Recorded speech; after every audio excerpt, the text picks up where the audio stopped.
Nah, itu diajarkan di sana itu bagaimana cara-cara mengatasi misalnya apa namanya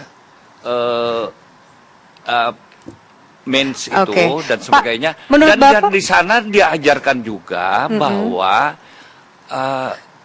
apa namanya dekat-dekat perzinahan dan sebagainya itu kan haram, Pak. Haram dong. Pak, perlu nggak pendidikan seks menurut Anda masuk kurikulum di sekolah? Pendidikan seks masuk kurikulum itu kan itu harus dengan cara-cara yang tidak bisa terbuka, yang tidak bisa terbuka maksudnya. Yang kayak gimana, Pak? Misalnya kalau secara khusus perempuan-perempuan yang di kelas itu perempuan itu sendiri terpisah, bisa dilakukan itu ya.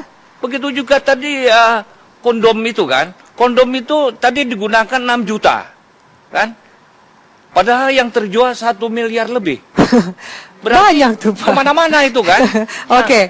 Kalau itu digunakan khusus mereka yang ODA, mereka yang berisiko, kan? Jadi saya kali lagi, ini semuanya kepentingan bisnis, kepentingan industri, baik pornografi maupun kondom ini. Oleh karena itu harus hati-hati. Itu ada kolusi itu bisa sampai pada korupsi. Baik. Bulat sekali kesimpulannya. Ibu Elis, silakan tambahkan. Saya habis ini mau tanya Pak. Jadi saya ingin menghimbau kita semua bahwa kita mengasuh anak-anak era digital. Jadi diperlukan revolusi pengasuhan, terutama revolusi pengasuhan dalam hal seksualitas. Saya ingin mengajak teman-teman semua untuk membedakan pendidikan seks dengan pendidikan seksualitas. Pendidikan seks adalah yang menyangkut alat kelamin dan hubungan seputar di keduanya. Seksualitas adalah bagaimana cara seseorang berpikir, bereaksi, menyatakan dirinya, berespons. Jadi totalitas kepribadian orang itu yang harus diajarkan dari kecil.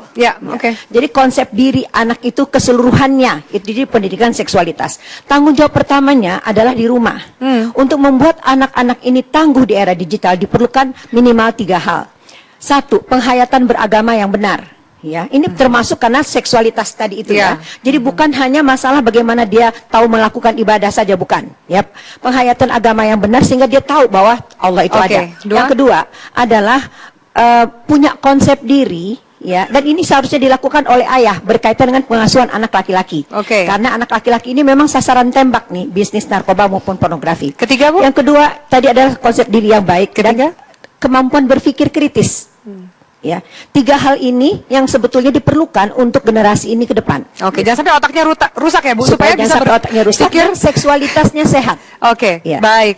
Pak Ali, komitmen dari pemerintah nanti juga pakai Mas, silakan dijawab. Seperti apa sih Pak ke depannya bahwa kita punya PR besar, harus terjadi penurunan angka pengidap HIV dan AIDS, tapi caranya yang juga sesuai dan diterima oleh masyarakat. Bagaimana komitmen dari pemerintah? Ya, jelas bahwa pemerintah itu selalu berorientasi bagaimana melindungi rakyatnya.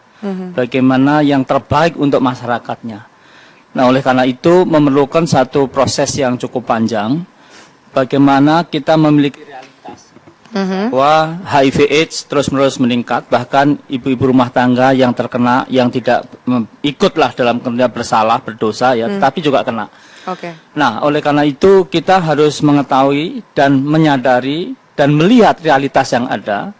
Kemudian kita harus memiliki suatu pendekatan yang lebih komprehensif. Yang sudah dilakukan pemerintah, pendekatannya seperti apa? Banyak. Jadi pemerintah itu sebetulnya kita khusus ada namanya itu promkes promosi kesehatan untuk mempromosikan bagaimana masyarakat kita itu berperilaku hidup bersih dan soal sehat. HIV dan AIDS-nya Pak, pernah kemudian melakukan pendekatan terhadap LSM yang seperti Mbak Baby G, Mbak Baby Rifona, pernah ada pendekatan dari pemerintah? Support, Mbak Beji, silakan dijawab. Pernah ada? Ya, kita sendiri menjadi anggota Komisi Penanggulangan AIDS bersama dengan Kementerian Kesehatan. Itu salah satu bentuk kerjasama bahwa kami yang terinfeksi juga ikut bersama-sama untuk menanggulangi, mengurangi, atau bahkan kalau bisa jangan ada lagi orang-orang seperti itu. Tidak ada penambahan. Betul. Silakan dilanjutkan. Jadi memang begitu. Nah, pemerintah sangat menyadari tidak bisa bekerja sendiri. Oleh karena itu kerjasama dengan LSM, kerjasama dengan aktivis, lintas sektor ya. Kemudian juga dengan ini yang paling penting para tokoh agama ya. Kemudian juga dengan baik di gereja, ya, di masjid, ya. Jadi semuanya ini harus ikut, ya. Bagaimana ini adalah permasalahan kita bersama, gitu. Nah, tidak hanya itu, ya. Tentu kita bagaimana masyarakat kita itu memiliki satu ketahanan yang luar biasa kuat, yang dimulai dari keluarga tentu. Oke. Nah, ini tentu Baik. memerlukan education by example. Bagaimana seorang bapak, ya, betul-betul Oke. bisa menjadi Oke. contoh terbaik bagi anak-anaknya. Pekan kondom tahun depan ada lagi nggak, Pak? Ya, itu lagi gigis itu pertanyaan. Nah, itu belum dijawab soalnya. Belum dijawab, ya. Itu Lempar lagi nih ke Pak Kemal. bukan begitu. Pagi begini. Jangan takut sama Bu Menteri dong, Pak. Jelas itu bahwa, ya, kita harus melakukan sebuah evaluasi. Oke. Yang evaluasi itu Ya. terus-menerus dan Ya. kita lihat mana pendekatan yang komprehensif itu yang Baik. tepat, ya, tepat waktu, tepat Baik. sasaran, ya, tepat Baik. strategi. Nah, itu tentu nanti kita bisa lihat berikutnya, ya. Silakan. Berbasis pada apa yang kita lakukan selama ini. Oke, Pak. Ya. Tapi Baik. kami yakin dan kami melakukan, ya, semacam tadi survei, ya. Survei bagaimana sih HIV/AIDS itu ditularkan dan lain sebagainya Oke. untuk anak-anak sekolah, Pak, itu idealnya anak ya, remaja, Pak? ya. Kita- Bukan idealnya, kita udah jalanin. Iya, kita lihat Jadi, bagaimana iya, hasilnya di sebentar, masyarakat. saya ceritakan langsungnya. hasilnya. Soalnya durasi udah mau habis, Pak. Mohon Loh, maaf, justru saya itu potong makanya minta pemerintah suruh berperan ngomong Bapak. nggak Ya, boleh. ini kita dulu loh, Pak. Ada KPN Ya, juga loh, sebentar. Pak, di sini. Jadi anak-anak, ya, remaja ini itu 15 sampai 19 tahun hanya sekitar 11,4% yang memahami bagaimana HIV/AIDS ditularkan. Nah, itu berarti Loh, PR Kementerian Kesehatan justru makin besar itu loh, Pak. makanya Iya. kita ingin Oke, tolong baik. Itu memang PR Kementerian Kesehatan yang nggak ditunjang dengan baik oleh pendanaan yang cukup. Karena apa? Anggaran kesehatan sampai sekarang nggak sampai 5% sesuai dengan amanat Undang-Undang Kesehatan. Bagaimana mereka bisa melakukan secara Jadi maksimal? anggaran juga kurang. Tapi Gitu kan? tapi grand designer harus tepat sasaran. Ya. setuju. Ya. Oh, Oke, jangan cuma teori aja. Ya, jangan cuma Oke. teori aja, makanya harus tepat. Oke, baik, Pak Kemal, silakan dari Anda, Pak. Saya Pak, kira ke kita- depannya, Baik. Jadi Seperti kita, apa? Mari kita cermati apa yang tadi disampaikan oleh Mbak Baby maupun dari teman-teman yang ini kan semua memang- positif ya, Pak. Semua hasil evaluasi suara Jadi masyarakat.